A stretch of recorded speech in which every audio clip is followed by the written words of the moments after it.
Bonjour tout le monde, bienvenue à ce 4e webinaire, puis avec le background, ça va mieux aller.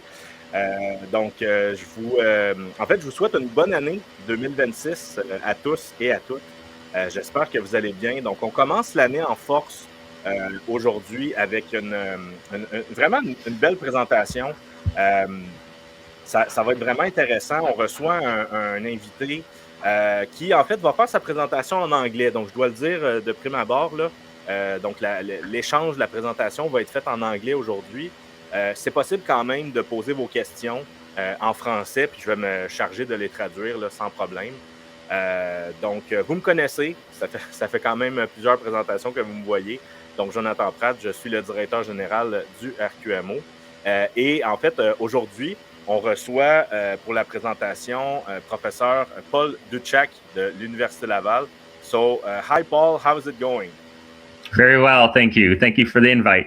Well, thank you for accepting this invitation. It's really nice that we can have a presentation in English. We know that a lot of the research are usually done in English, so it's kind of I'm very happy to have you with us today. Can you tell a bit more about yourself? What are your research topics and what are you working on? So I actually came here to the University of Laval just a little bit before the pandemic, where I started my lab to do some research. And we are kind of progressing with some of the research that I started as a postdoctoral researcher at the University of Texas Southwestern Medical Center in Dallas, Texas. And so through that pathway, right now we are looking at some of the important genetic regulation that's behind certain neurological diseases, kind of encompassing epilepsy and autism spectrum disorders. Okay, great. So you're a professor, you're an assistant professor at the University Laval?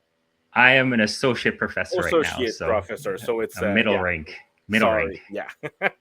Okay, great. So, let's jump in the presentation.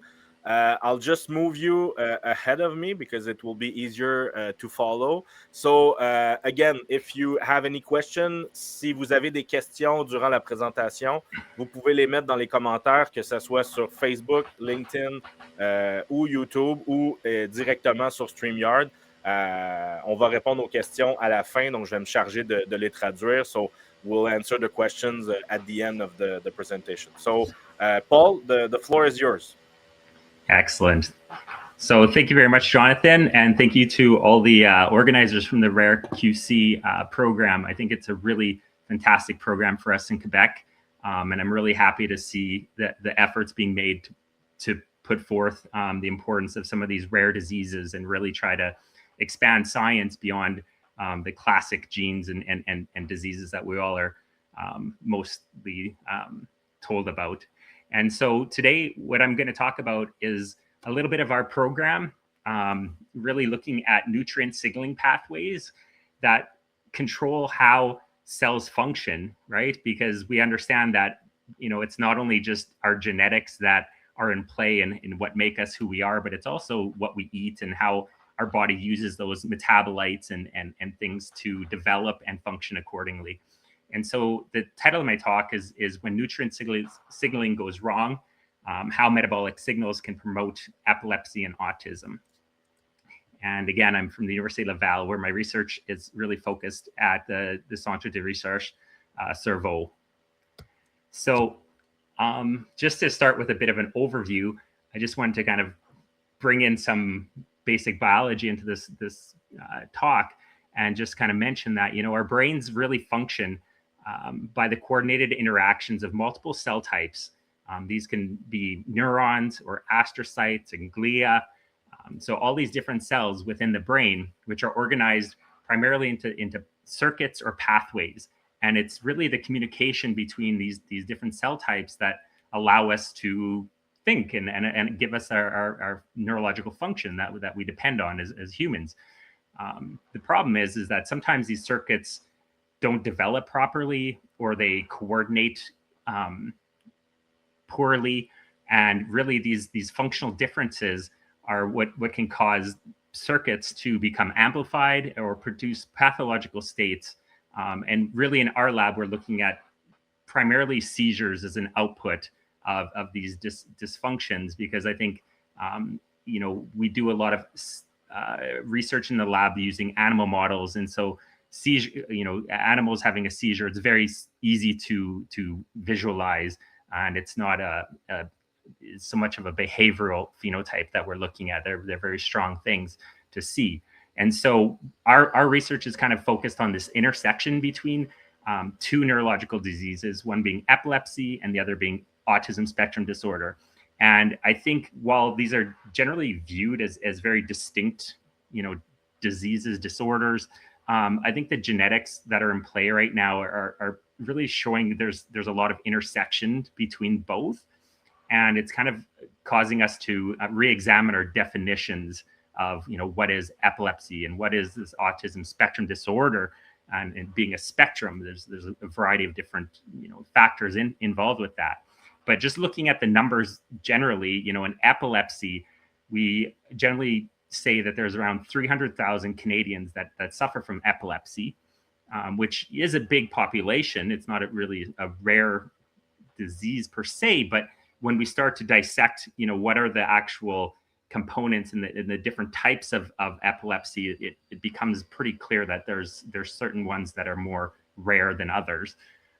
And again, with epilepsy, which is affecting about 1 in 66 children in Canada right now, again, it's prevalent, but we're starting to understand, what are the factors that are actually causing this, and why this spectrum of disorders. And so in my lab, we are really looking for the strongest intersections on some of these diseases, and really trying to boil it down to like what genes are dysfunctional, and how are they actually contributing to these different types of neurological diseases that are generally considered distinct, but really, at a biochemical level are not. And so just one interesting point I wanted to raise was that approximately 30% of individuals with autism spectrum disorder experience seizures. And so it's not really completely clear why this happens, but I think it's an avenue that we're interested to investigate and see whether or not we can actually limit that type of outcome. And so, the first question we consider is like, why do seizures occur to begin with? And so seizures can occur from a variety of different mechanisms. They can be either genetic, you're born with them, or a mutation that can occur, or they can be through an acquired situation. So genetically, classically, these are usually considered to be these classical channelopathies, where there's mutations in genes that are important for coding specific proteins that function as ion transporters, and really are important for controlling how the neurons, the electrical responses of the neurons themselves. And so that's kind of easy to visualize how that might influence seizure biology. There's a lot of other different types of conditions that can cause seizures, like these acquired conditions like trauma, stroke, formation of brain tumors can elicit tumors, as well as metabolic alterations or other diseases. For instance, with diabetics, if they have a hypoglycemic event, they can actually suffer from a seizure as well. And so there's this really important relationship between our genetics and also our metabolism and how our brain can function and maintain itself. But despite these diverse, factors, they really all converge on the stability or the circuit instability of the brain that's tripping these seizures off. And so I think from our point of view, we don't really necessarily view the brain as this beautiful, I'm not sure if you can see my arrow or anything, but this beautiful infrastructure that allows us to think and do all these marvelous things as humans and other organisms as well, or the cellular levels of how these cells interact with each other. But in our lab, we're mostly interested in really the molecular, the biochemical pathways that are actually behind this whole process. And as we know in the lab, these are very intricate processes that allow us to actually have brain functions. And so we are looking mostly at the cell biology here, and also the factors like genetics, proteins, and metabolites that are important for coordinating with the biological function of the cells to ultimately mediate, healthy brain activity. And so in the realm of science that we study with epilepsy and autism spectrum disorders, there's been a real surge in advancements, really that came out of some of the genomic sequencing studies over the last several years and the development of these DNA sequencing techniques. And as you can see here with the epilepsy linked genes, originally epilepsy was really considered a channelopathy, a mutation in some transporter or something early on. But in the early 2000s here, with the development of these DNA sequencing approaches and genomics as a field, we've really begun to just identify a variety of new mutations in different genes in different people that are also contributing to this type of neurological disorder. Same thing goes with autism spectrum disorders, and people have been looking at what genes are in play and what types of mutations and how do they affect the severity of these diseases. And so in our lab, we like to look at intersections of genes and how genes function together and in the context of biology and where they go wrong. And so if we start looking at the overlapping genes, a lot of them, yes, are in ion channels, but there's unique aspects, including mTORC1 signaling, which is an intracellular signaling pathway that we're going to talk about a little bit more later.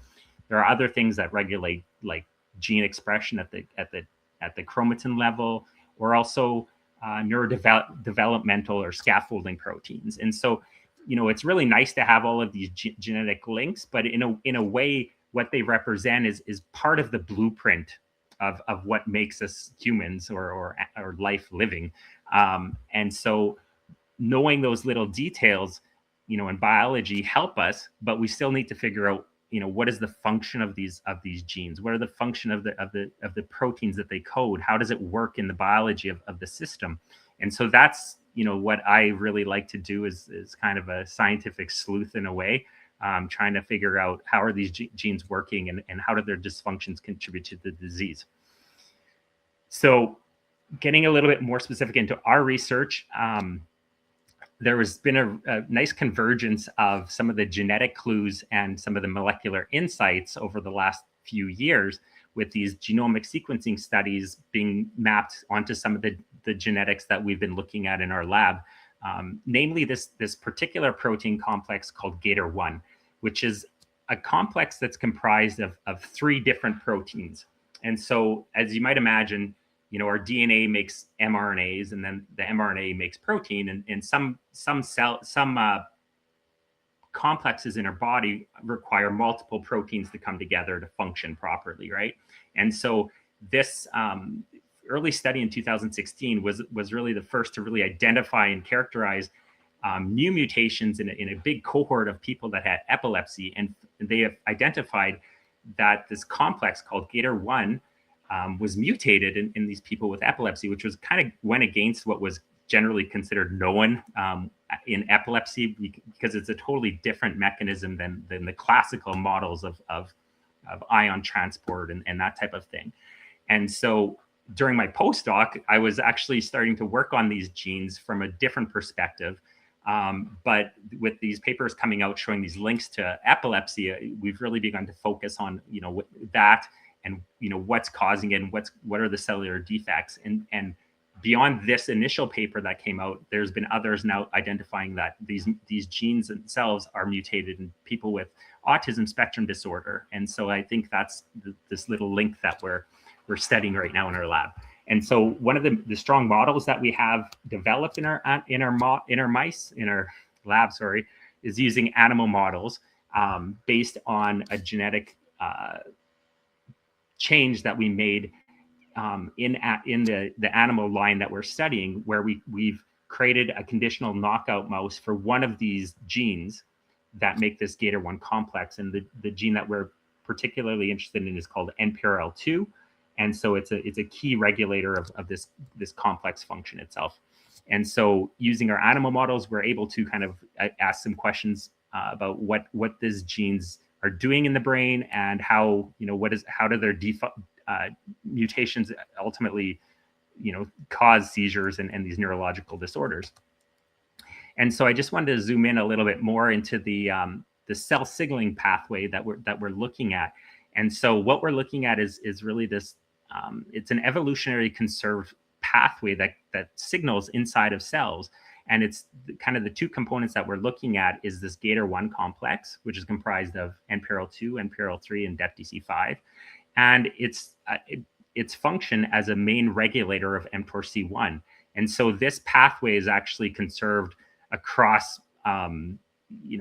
life, in the sense that it's found in simple organisms from yeast to all the way up to humans. And so it's we really view it as a really important regulator of mTORC1 function. And what it does is it responds to amino acids like leucine and arginine, which are amino acids which we should know make proteins in the cells. And it coordinates the activity of a master protein kinase called GATOR1. And so GATOR1 is generally considered a master regulator of cellular growth. It's often associated with cancer in people because many types of cancers actually have an upregulation of mTORC1 function. But for some reason, when this happens in the brain and neurons or whatever, we're getting some really bizarre electrical activity and different brain disorders that are associated with it. So this complex of mTORC1 is regulated, as I say, by GATOR1 signaling, which is downstream of specific amino acids, as well as growth factors like your classic growth factors, insulin and those kinds of things that signal into the cell. This pathway is really important biologically speaking because it's a main regulator of cellular protein expression, or this process we call translation. It's involved in the regulation of degradation of proteins or organelles that are not really being used at the time in a process called autophagy. And through its activity or inactivity, it seems to be able to control metabolic homeostasis a little bit by modulating how the cells really use metabolism of carbohydrates and amino acids and even nucleic acids. So it's a real master coordinator of cells, and ultimately it controls cell growth. But what we find and what we know genetically is that when there are mutations in the regulators of this mTORC1 itself, it becomes hyperactive, leading to disease. And so I just wanted to show a little bit of data from what we do in the lab. And I just wanted to kind of go over the key here, which is that for understanding is that in our cells, when we have high amino acids, so like if you imagine after we eat, we have a lot of nutrients that our body absorbs. In that condition, this GATOR1 complex is retained in an off situation. And by GATOR1 being off, we have this activation of mTOR where the cells are able to use those nutrients and grow appropriately. In conditions where there's low amino acids or starvation, the function of GATOR1 is to activate and then turn off mTOR signaling. So it's a little bit of an on-off switch in a way. But these mutations that we find in people ultimately affect how GATOR1 is functioning to control the activity of mTORC1. And so what we did, last year, or I guess 2024, we published this paper where we actually looked at some of the human mutations in this subunit of GATOR1 called NPRL2 that we put in. And what we find is that there are certain mutations in the human population that actually are complete loss of function. So if you have a specific mutation, that whole complex doesn't work properly, and it is unable to turn off mTOR signaling, which we are looking at here as a surrogate of phospho S6 kinase.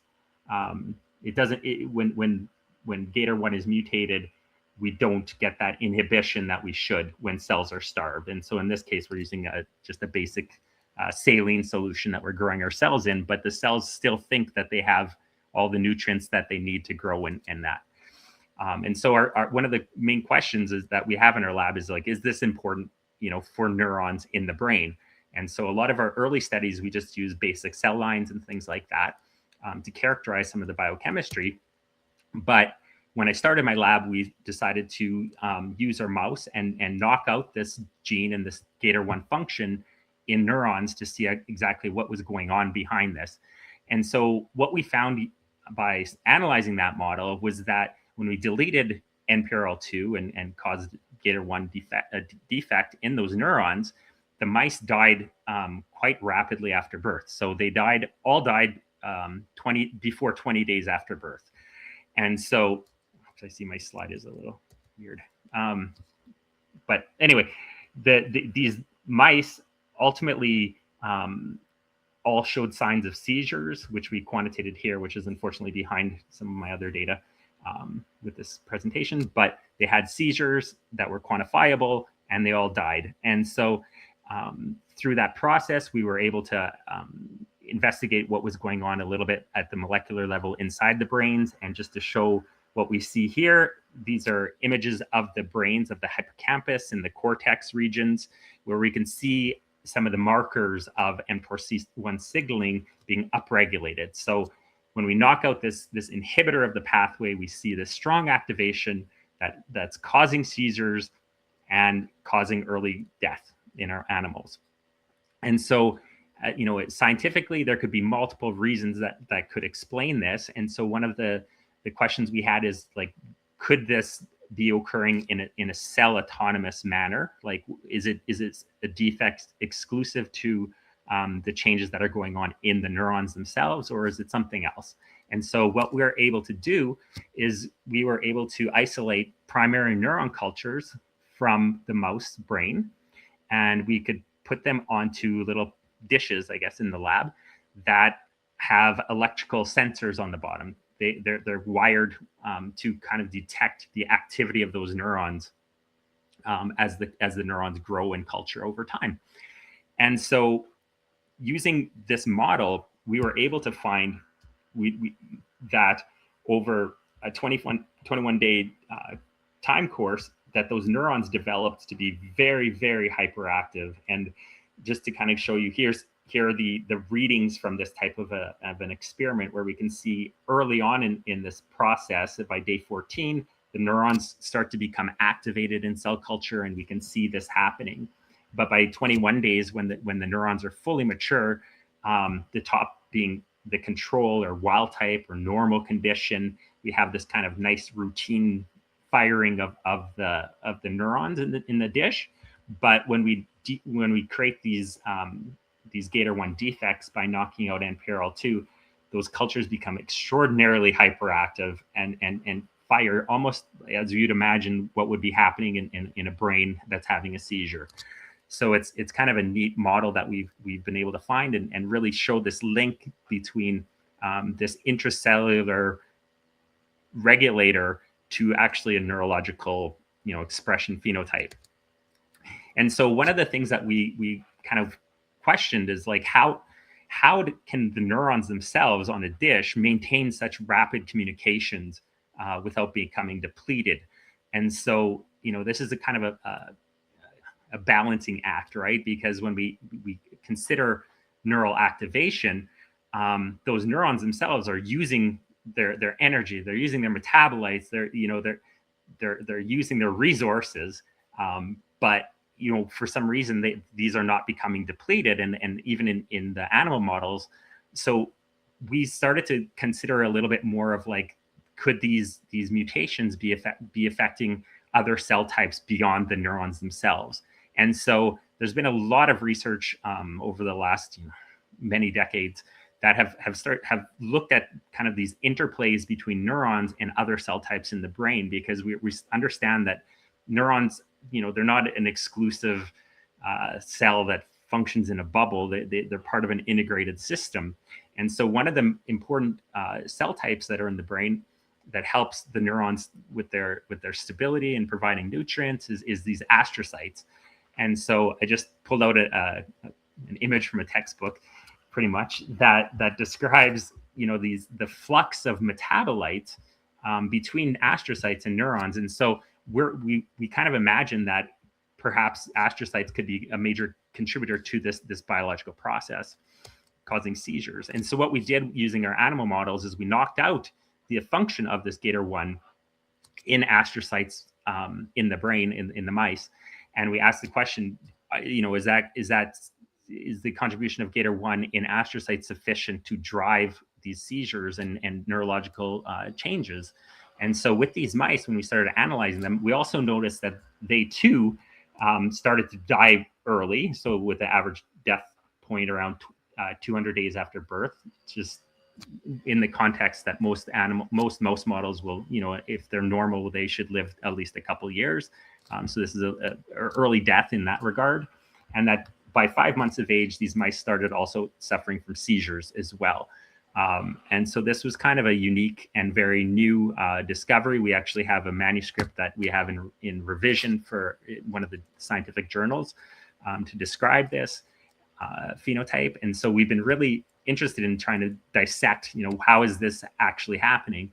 And so what we did was we looked at the brains of these animals at 5 months of age, really when we first start to see these really bigger seizures happening. And looking at those astrocytes themselves, we could see that that compared to control astrocytes, we could see that the knockouts really developed this kind of angry looking phenotype, which is really reminiscent of them becoming hyperactive and reactive within the brain. We've gone on to further analyze what genetic expression differences were occurring in this type of phenotype. And one of the interesting genes that we found to be massively upregulated, which like over 100-fold upregulated, is this particular gene called glutamine synthetase, which is the main enzyme that's responsible for making glutamine in the brain, and that glutamine goes in to supply the neurons for their source of glutamate, which is used as an excitatory neurotransmitter. And so that was kind of the model that we developed. And so what we did just to kind of enhance that our data to show that, what we did was we actually took astrocytes and we cultured them in a regular environment in dishes in the lab.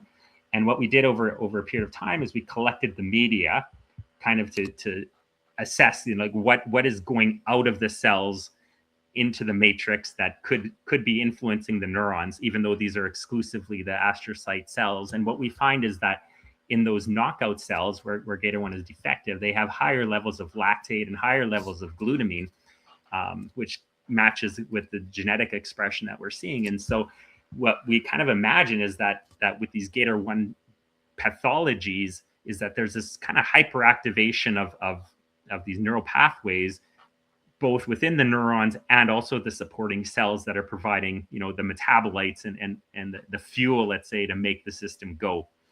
And so the problem with that is that, it becomes a multiple cell type problem.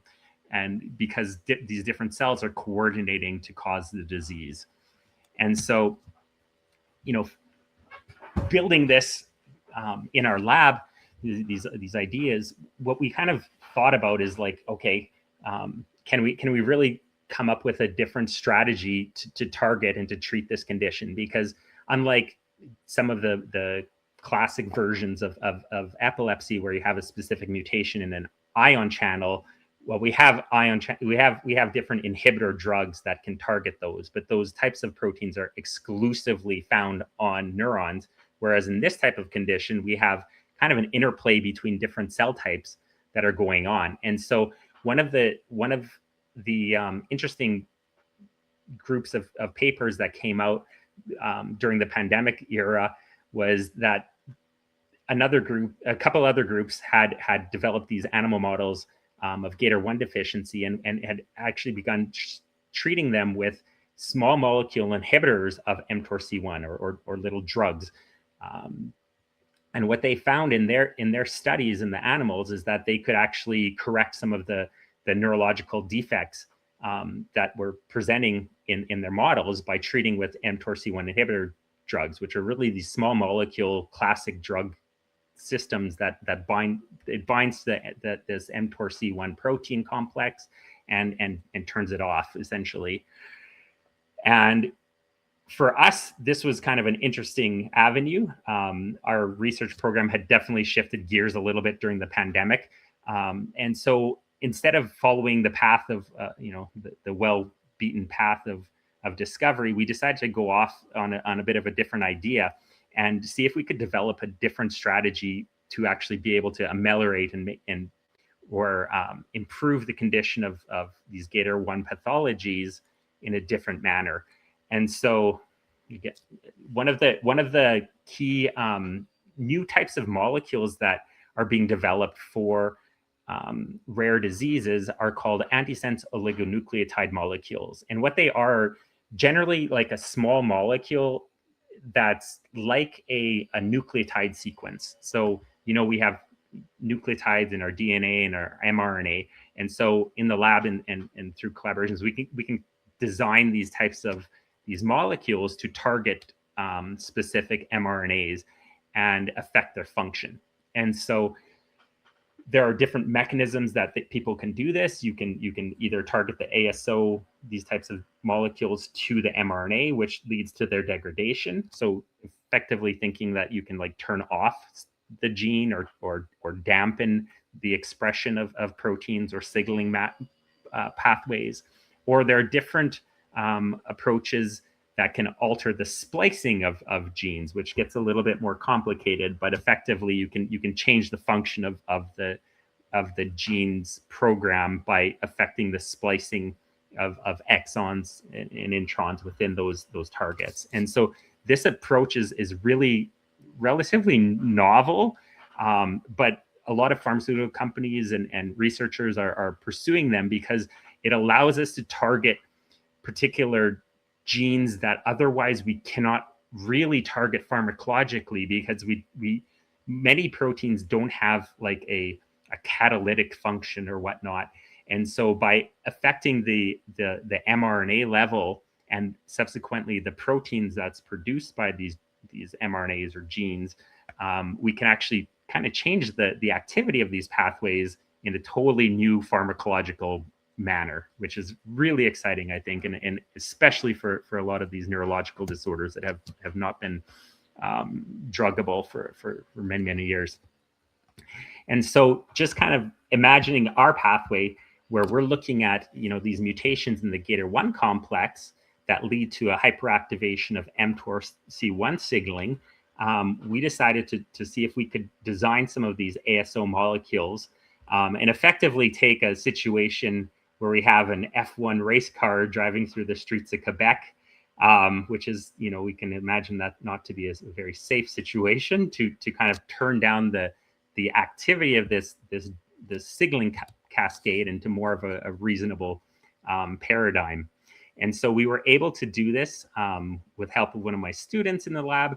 We designed a variety of these different drugs and screened them.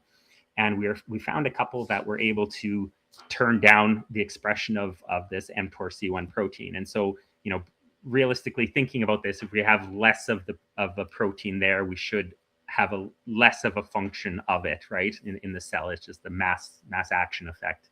And so after we designed these types of ASOs, we asked the question, like, can this new molecular approach be biologically beneficial? And so we had already developed a couple models in the lab to look at this.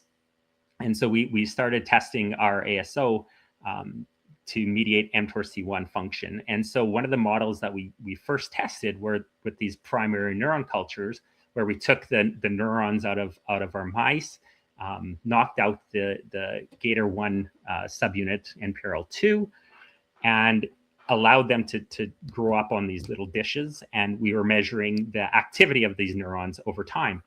And what this data really shows is that over time, as the neurons mature, you can see in this dark purple, the NPRL2 knockout cultures have very high firing rates, which is consistent with what I showed earlier. And when we treated these particular cultures with this ASO molecule, we're able to actually turn it down to like wild type normal levels, which is just absolutely incredibly excellent, I think, and promising. And so moving beyond our, cells in a dish model, we went back to our animal model, which I showed earlier. These are the neuron specific knockouts where the animals end up having seizures and dying very early, about 20 days after birth. And so we asked the question, if this ASO could rescue that phenotype. And so we just tried a really basic kind of experiment. We do know from other literature that these ASO molecules are extraordinarily stable in vivo, and they can last. I think the human studies really suggest that they can last between 8 to 12 weeks per dose, which is a lot longer than a few hours like these other small molecule drugs can do. And so what we did was we just took our animal models and we treated them. We did a injection into their brain with our ASO. And this was the first data that we received. We could see a massive time extension in their survival. And during this time, we did video recordings, and we found that it did reduce their seizures. But we did notice that just prior to them succumbing, the seizures started to come back. So I think there's probably some drug wearing off effect going on that allows this to happen. And so this is what we're actively studying right now in the lab, and I think it gives us some good promise that at least for one of these rare diseases, we might have something interesting for the future pretty quick. And so in summary, I just wanted to go over that I think that the importance of genomic or DNA sequencing studies, which are identifying genetic changes associated with epilepsy and autism spectrum disorders. These are very, genomics is a really important component for science in general, because it helps us identify what the blueprints are and gives scientists and researchers like myself that blueprint to kind of work on and be able to dissect to figure out the biology that's behind it. The second point is mutations in these upstream regulators of mTORC1 lead to hyperactive communications in the neurons in mice, causing seizures, and really define a new class of pathological seizures that I think is really going to be one of these intersections between epilepsy and these seizures that are occurring with people with autism as well. It might be more complex, but I think until we see that, we're gonna think that there's this overlap. And our work establishes GATOR1 dependent seizures can emerge from different downstream mechanisms. And so I think that's an important concept to incorporate into these rare diseases, because a lot of times when we have a disease or a genetic mutation in one cell type, it might actually be doing something very different or unique to that particular type of cell, as we can see in this example. And so I think this really just emphasizes the importance of really being able to dissect these rare diseases into their actual mechanisms of what is causing the underlying conditions, because when we understand the mechanisms, we will understand strategies to ameliorate them, to make them better. And finally, I just wanted to indicate our first in class ASO mediated approach to dampen mTORC1 activity can ameliorate pathological effects of GATOR1 deficiencies across multiple cellular and animal models. And so this is where we're really actively pursuing our research right now, with the hopes of maybe bringing this to a clinic in the future day. And I think with these ASOs, I just want to also leave us on a promise, on a bit of a hopeful note. These ASOs are really providing new hope for a lot of neurological diseases. And some of you may have seen this story from CBC, from my home province of Saskatchewan, which really details one of the success stories with ASO in the field of ALS or SLA, or Lou Gehrig's disease, which researchers have now developed ASOs to treat a particular variant of ALS. And this is an example with Paul Dutchak, who is taking this ASO and has actually totally block the progression of ALS, which is a devastating neurological disease that has had no therapeutic hope in the past, but she's now stabilized and actually has regained some function of the loss that she had with that disease progress. So I think, with these types of new therapeutic approaches and support from, groups like RARE.Qc, us scientists are really feeling, excited that we can actually move forward on a lot of these conditions that, previously weren't considered treatable. But I think there's new tools that are opening up new avenues. So something to look forward to. And with that, I'd like to acknowledge my lab members at CERVO, where my main lab is. It's off the campus of the University of Laval. But I have a small lab with Maylene, Iman, Antoine, and Joey as my PhD students, and an excellent research technician, Leticia. I have a few different collaborators, Dr. Chantal Sefton, Marc-Etienne Hout, Martin Levesque, and Andy Nguyen at University of St. Louis. And I'd also like to thank my research sponsors and thank all the groups that have helped support our research endeavors, all listed in the corner here. That's everything for now. So if anyone has any questions. Yeah, thank you so much, Paul. It's I will put the camera like that. It was so interesting, and actually I have one question and one observation, but we'll go into the comments.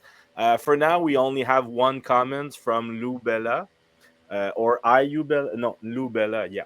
So very promising, très prometteur. Merci beaucoup et bonne continuation. So she's actually very happy, or well, they actually are very happy, because so sometimes the username can be tricky. So, but thank you so much for being with us, for being with us, and thank you for the comment. Actually, we have another comment from Lilith Antonian. So thank you for the great presentation. Do you envision that the ASO therapy for the gene that you study will be given to patients only intrathecally, or also systemically through an intravenous manner? So that's the first question. And the second one will be, what do you think of other delivery methods, like intranasally, so through the nose? Yeah, absolutely. So right now, it's a complicated question because there's many angles on it. But I think for us right now, with the neurological conditions, we are thinking in line with what people are doing with ALS in that regard. So a lot of it's intrathecal injection. The interesting aspect that we are also considering for the future is that these mTOR hyperactivity relationships with cancer, kidney function, polycystic kidney disease. There's different mTOR related pathologies outside of the brain as well. And so that is something that we are really considering right now. I think, for the neurological aspects, intrathecal is probably the way to go.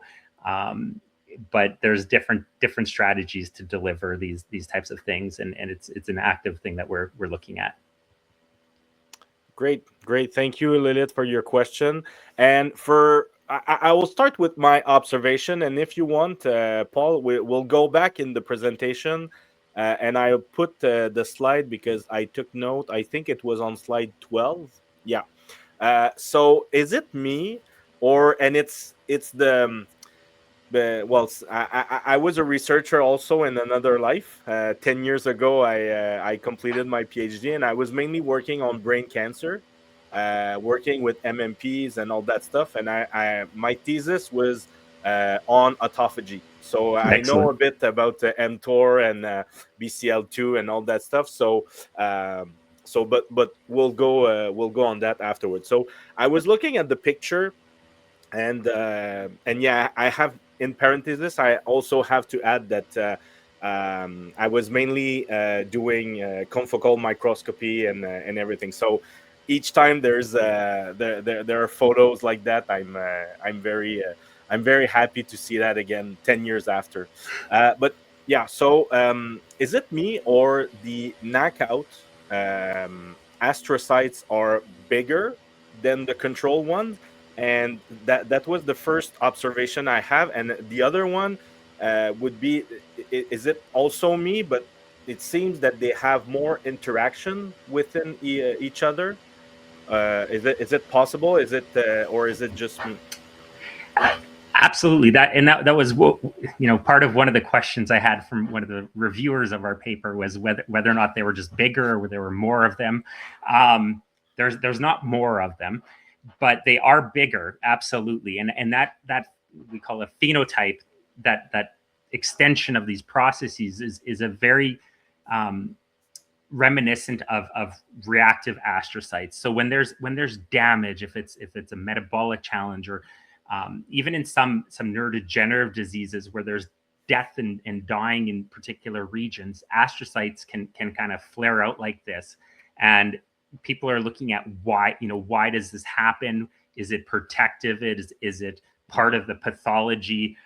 It's not, those answers aren't really clear right now, but it's definitely, it's something that's observed in that consistent kind of stress condition, okay, as it were. And so, yeah, there's some pretty clear, bird's eye perspective changes that are being affected. And so we're trying to dissect out what's going on at that molecular level that's okay, driving that.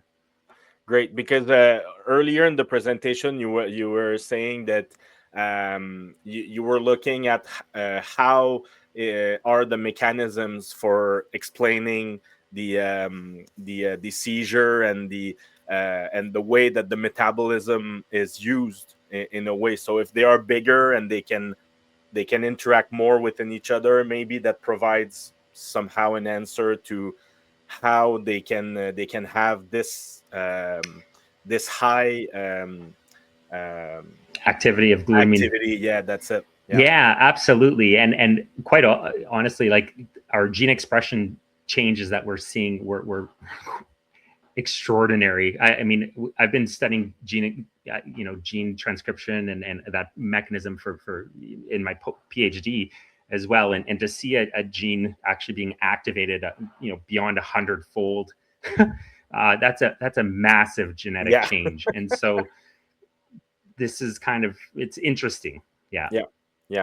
And okay, so we don't have any other comments in the comment section, but actually I have maybe one last question, and that's I think it was on slide 18. Yeah. So you were saying that for the you can reverse using the ASO blocking mTORC1. You can somehow reverse the phenotype. So like for a couple of days, actually, you see that there's more survival with the reinversion, if I can say, of the phenotype. But at the end, we see at 55 days that you still have somehow the deaths of these mice. And I remember when I used to be in my PhD, we had a lot of questions regarding the autophagy itself. So the processes of autophagy. So we know that it can be a survival mechanism, but also a death mechanism. So is it something, could it be something related to these? Because we know that, like you said, mTORC1 is a big actor in the autophagy pathways. Absolutely. It's hard. We've just started to look at the autophagy pathways as well a little bit. What we know is that generally when mTORC1 is always on, it does tend to block the autophagic process in cells, which kind of gets into realms like Parkinson's disease or some of these protein aggregation disorders. But we haven't really looked at it in this context so much. There's on a cellular level, in regular fibroblasts and things that we study in the lab, we do see defects in autophagy, but whether or not that itself is contributing, it's hard to say. I think the metabolism and the fuel that's driving these neural activity pathways is more important, and autophagy may be a player later on. But I think, you know, it's model and context dependent, because, you know, without any treatments, like these mice die, you know, 20 days after birth, so it's a very finite period. And so, you know, when these things are actually biologically implicated versus, you know, pathologically dysfunctional, it's hard to know. But yeah, it could be, it's definitely an important pathway, and I think it might be a factor in contributing to the early lethality. But it's definitely this it's a challenge. I think that's the challenge with a lot of this type of science, is the chicken or the egg, you know, which one came first. So yeah, of course. And we have one last comment from Christine Yerjo. She said, "Thank you so much for this great presentation." And I have to agree with her. It was a great presentation, well done, and it raised important question for the following. The years to come, in order to find a treatment, and it's actually for people who maybe were asking at the beginning of the presentation. Usually we're focusing on rare disease, and we see that epilepsy and autism seem to not be in this category, but still we can call them orphan disease, because they don't have any treatment yet, or the treatments absolutely are not that working well. So that is something that this RARE.Qc program can do, is to pull out and actually, you know, dissect these diseases. Like even cancer, you know, 30 years ago, cancer was one thing, right? And I think through science and research, we are knowing now that there are many subclasses, and technically, like every disease can be kind of viewed through that lens when you dissect it to that level, is what are the genetics that are in play. And so this is one of the most fantastic things that I think you guys are doing. And so I'd like to thank you as well for organizing that within the province here. It's great.